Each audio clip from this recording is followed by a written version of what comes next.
The most annoying thing about the Miyoo A30, it's not the fact that it's got a small 2.8-inch display.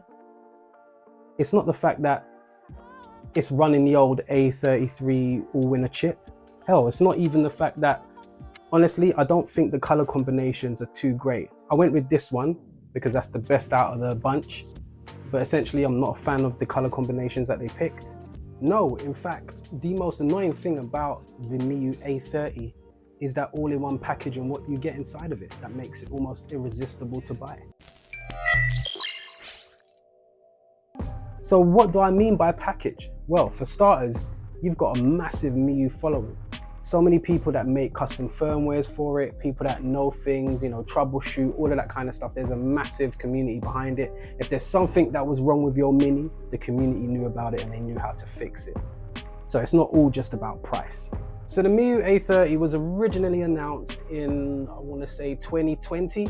Thousands of Miyoo fans couldn't wait to welcome this new candy bar shaped device with open arms. This was Miyoo's next big thing. The trouble is that we never got to see it. Fast forward to 2024, and here it is. But not without steep competition. I mean, we've recently just seen the new Anbonik RG28XX, and it's performing really well. It's a really strong device. So let's give the spec sheet a rundown. CPU, all-winner A33 chip. We know this already and we've seen it before. The screen is a 2.8-inch IPS 640 by 480 display. The memory on it is 512 megabytes. The system is running on a Linux system. Wi-Fi, it does have 2.4G. The battery is 2500 mAh.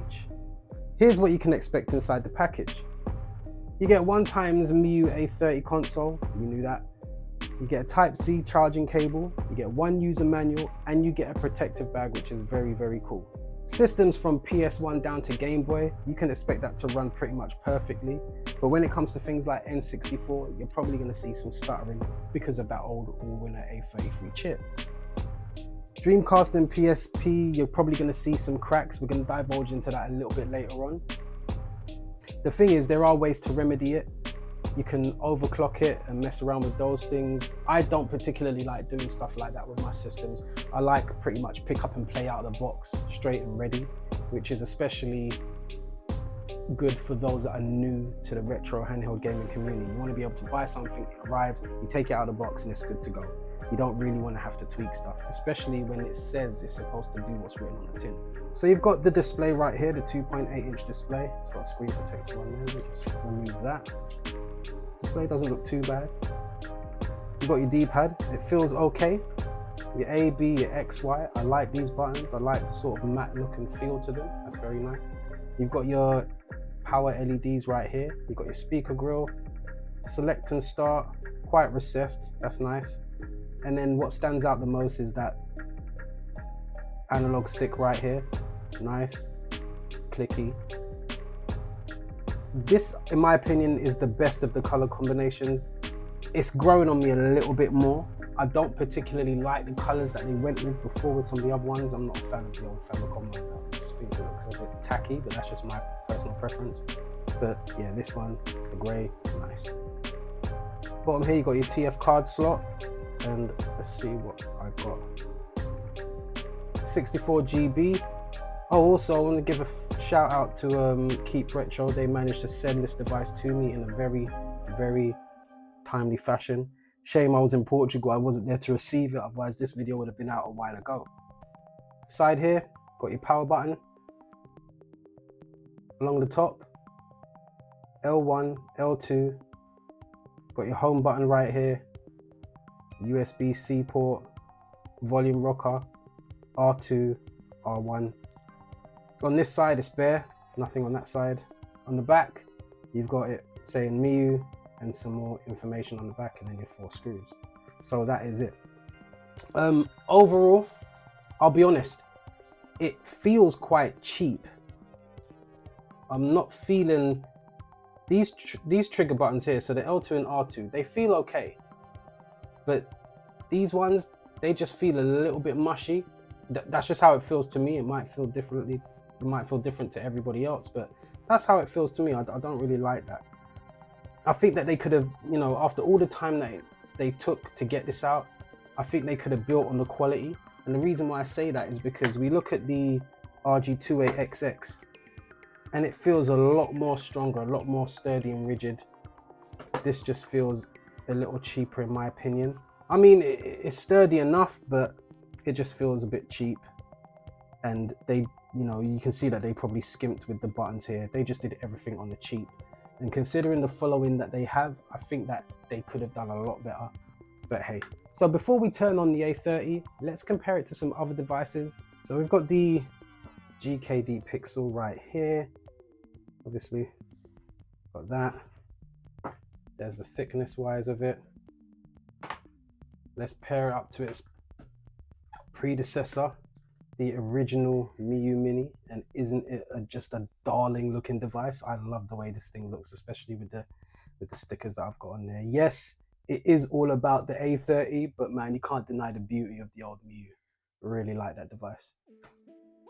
And then the comparison that everybody would be comparing it to, the RG28XX. Pretty much the exact same display size.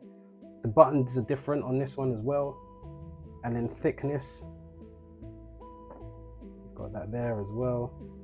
And just for some perspective, this is what it looks like. This is what it looks like next to the old DMG. And then thickness as well.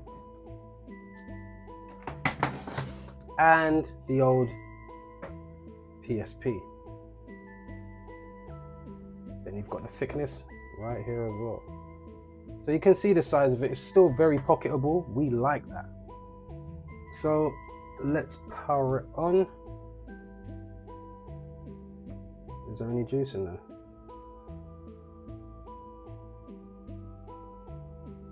There is. Nice blue power LED. I like that. Got Miyoo on the front. Miyoo Linux games. Don't know how long it's going to take to boot up. I've only just turned it on now. Not particularly long, but it's loading. So you've got your recents, favorite, game, your RetroArch, your apps, and your settings.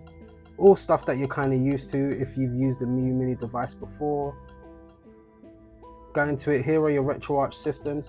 I do like the operating system on here, maybe a little bit more than I do on the 28XX. I think that this looks a lot better. The theme looks quite nice as well. I like that, and you can switch those out. In fact, let me just turn that on just to compare. There we go. Yeah, we're on and we're up and running there. Yeah, I like the theme. So you've got your games here as well while that's booting up. Again, you've got your independent standalone emulators right here. Arcade, Dreamcast, Famicom, Game Boy Advance, MAME, Mega Drive, N64. Neo Geo Pocket, PC Engine, PSP, PS1, Super Famicom, which is your SNES, Sega Master System, WonderSwan, and yeah, that's what you have. So yeah, just quickly comparing, look, you can see the differences in the themes. I mean, look, this is all right, it's quite minimalistic, but I like how it looks on the Miyoo a bit better. That's just my opinion. So well done with that, Miyoo. Let's just jump into it and look at some performance with these games. Right, jumping straight into Dreamcast, let's go. Sounds good. It's smoother than I expected it to be. I haven't done any tweaks or anything like that. I mean, as we know, things like PS1 and down, Game Boy Advance, Super Nintendo, Mega Drive, all of that stuff's gonna run smoothly. But the more demanding consoles, well, we'll see what happens. Oh, you can hear a little bit choppy. Okay, let's jump into some N64 with Star Fox 64. And you can hear that doesn't sound particularly great. Yes, we do know that there are tweaks. You can do stuff with the shaders and overclocking and stuff. But as I mentioned before, I'd rather just be able to pick it up and play it out of the box. It's already got the emulators and the games already there. So yeah, I mean, it seems pretty playable at the moment. But you can still hear You can still hear that it's a little bit choppy.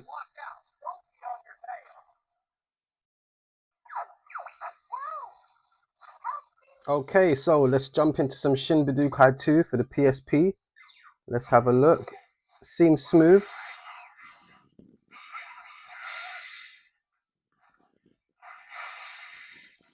It's okay. I mean, the selections of games that are on here, there's nothing particularly demanding in regards to PSP on the current system. You'd have to obviously put your own stuff on there. But this seems pretty smooth and it's performing a lot better than I expect it to. I don't know what I'm doing here, by the way. So yeah, the Miyoo A30. It's alright, innit? I mean, here's what I do like. I like the analog stick, I like the texture of the A, B and XY buttons, and also the fact that it's pocketable. I even like this specific color combination. What I don't like and what I'm not feeling about it is the build quality. I think they could have done a lot better. The display does also look a bit cheap. It's more noticeable when the device is off and you compare it to other devices of this class. It looks a little cheap. I just think they could have done better with that. And I think the biggest thing is the fact that you got to be tweaking stuff in order to get it to play the games you want smoothly. It's already advertised that it plays those, and I guess being in the retro handheld gaming community, you know, you're going to be tweaking stuff. But I do think we're at a place now where we should be able to pick stuff up out the box and it be ready, especially if it says it's going to do those things. But those are just my thoughts. Guys, let me know your thoughts. Questions, comments and concerns, leave them below. Thanks for watching the video. Take care, stay safe, and peace.